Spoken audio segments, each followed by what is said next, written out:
Ladies and gentlemen, the good senator from Orange County is here today. He has a bill, Senate Bill 1116. I want to say thank you so much to the senator for working with the committee to be able to provide clarifying language and amendments to the bill. We have given greater definition to first-time home buyer.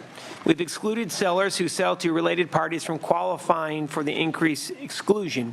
Additionally, we've also included a verification process in which the seller must obtain a signed certificate from the buyer stating that the buyer is a qualified first-time home buyer. I want to confirm with the good senator from Orange County that he's going to be taking the amendments. That would be correct. All right. And again, Senator Morlock, is a pleasure to work with. I just want to say thank you. The floor is yours, sir, and you have bipartisan support, sir, so feel free to advance a brief presentation. Thank you, Mr. Chair, and thank you for all your help. And it is an honor to work with you, and you and I are the last two bills left, so it's good to be back here with you. There we go, sir. Colleagues, over the weekend I was reading a book, and it was a report issued by Jeanette Tobias, who was the executive secretary of the San Diego Jewish Welfare Society, and it was dated May 14, 1947, 70 years ago almost to the day. And it recounted that with the post-war period came new challenges, especially housing.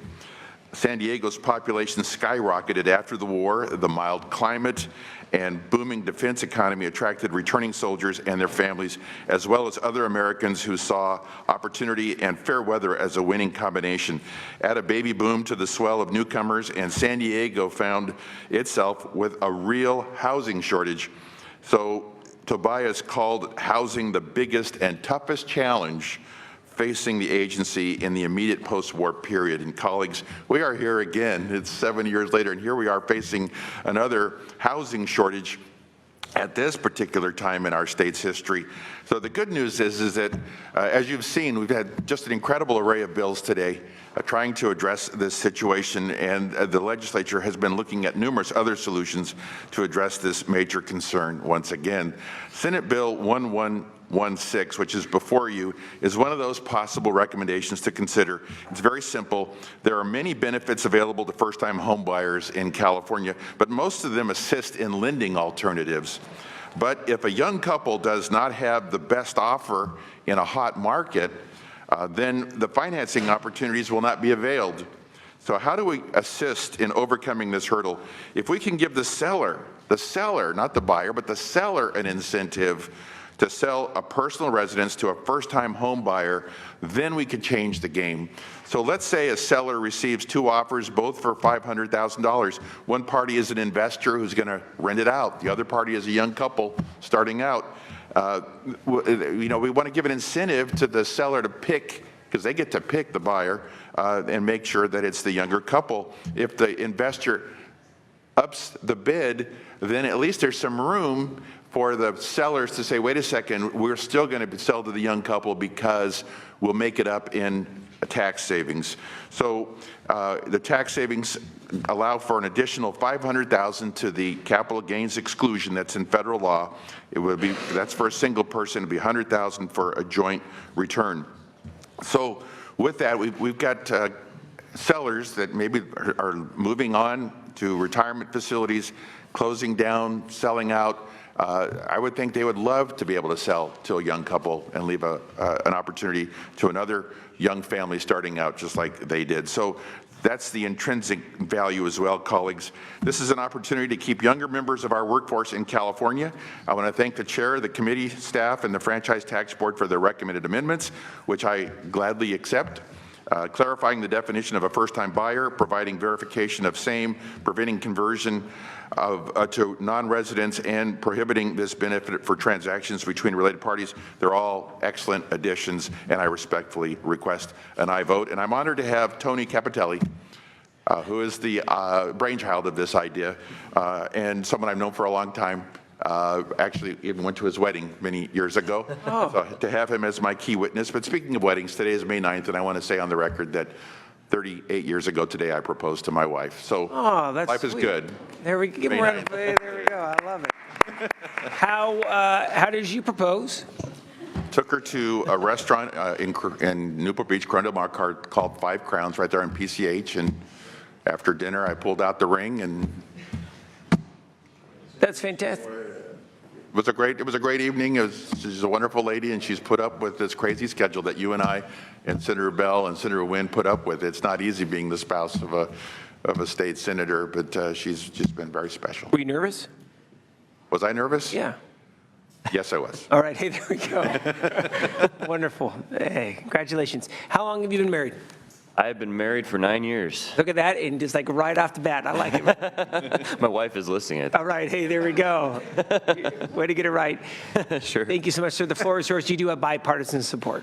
Thank you. Good morning, Senator McGuire and committee members. Thank you for your time this morning. Like so many today, I'll state the obvious. We are in the midst of a housing affordability crisis.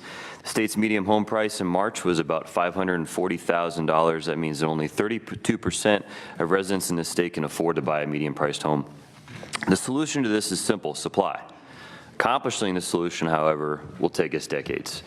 In the meantime, the supply shortage, as the good senator stated, has artificially created an ultra-competitive seller's market.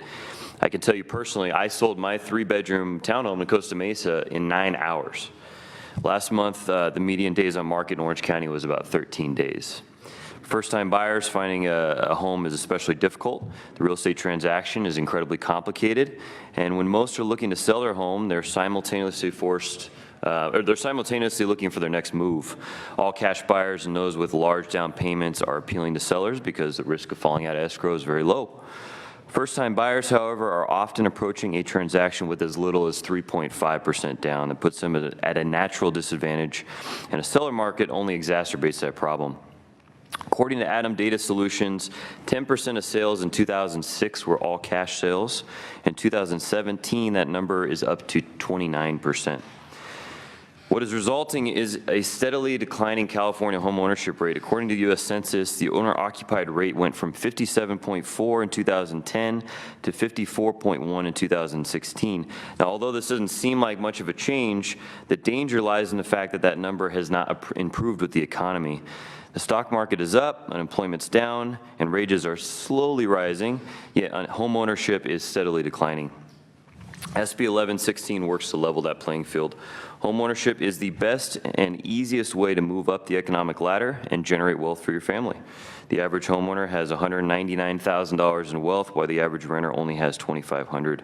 This declining homeownership rate is creating generational economic divides and keeping monthly housing liabilities high, as a mortgage is still more affordable than renting. So I kindly ask for your support. Thank you so much, sir. Very grateful. We'd like to be able to see if anyone else is in support. If you could please advance to the microphone at this time, we welcome you. We now would like to be able to see if anyone is opposed. If you could please come forward, anyone who's opposed. Ladies and gentlemen of the committee, we're going to bring it. All right, we have a motion. We have a motion on the floor by the good senator from San Jose. Any additional discussion? Any discussion or debate? Any discussion or debate? Senator Morlock, would you like to be able to close, please?